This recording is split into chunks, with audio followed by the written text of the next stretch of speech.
some point, many of us will likely have the difficult conversation with our parents about moving them into assisted living. There are so many things to consider when it gets to that time, like finances. So experts say the sooner you have that talk, the better. No child ever wants to hear their parents say, "It's time for me to go into assisted living." Glad you came. You doing okay? Fine. 2 months ago, Jean Rhodes fell in the middle of the night and remained on the floor for hours until her daughter found her. That's when Marian Gonzalez knew it was decision time. She looked at me and she says, "You know, I think maybe the time has come. We need to start looking into maybe assisted living." The two had been living together, but the requirement for around-the-clock care became too much for Marian and her siblings. Until now, the decision to move her mother to a facility was one they kept postponing for a couple of reasons: cost and independence. I couldn't be sad about moving because I had to.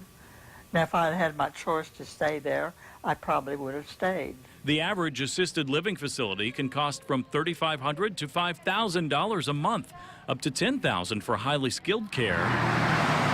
That's why Marian recommends hiring an elder care attorney like Carol Applegate. And the best time to start looking at this issue is when you begin to see some changes in mom and dad. Applegate says with so much money at stake, it's important to have the sensitive conversations early and not wait for a crisis. Planning is especially important for parents who want to leave an inheritance to their children. That's one of the things I think the elderly worry about. In her generation, you have to leave something for your children. You have to leave something behind. And that's more what they focus on. Currently, Jean pays for her care, but with the help of her attorney, she's also set aside money that she hopes will be there for her family. Medicaid right now says there's a 5-year look-back period.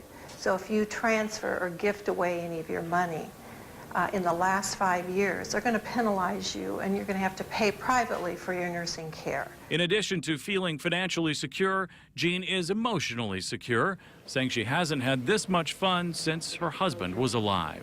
I'll never forget him, never stop loving him. But I've got kind of like a new life here. Kind of starting over in a sense. Yeah, that's kind of why I feel. Now, experts say children should bring up the subject of assisted living, especially if you've noticed changes in your parent's health or living conditions. If the parent doesn't want to talk about it, maybe try again another day. Also, take your parent on a tour of some facilities so they can get a feel for what each has to offer. And it's much easier when there's less pressure for them to make an immediate decision.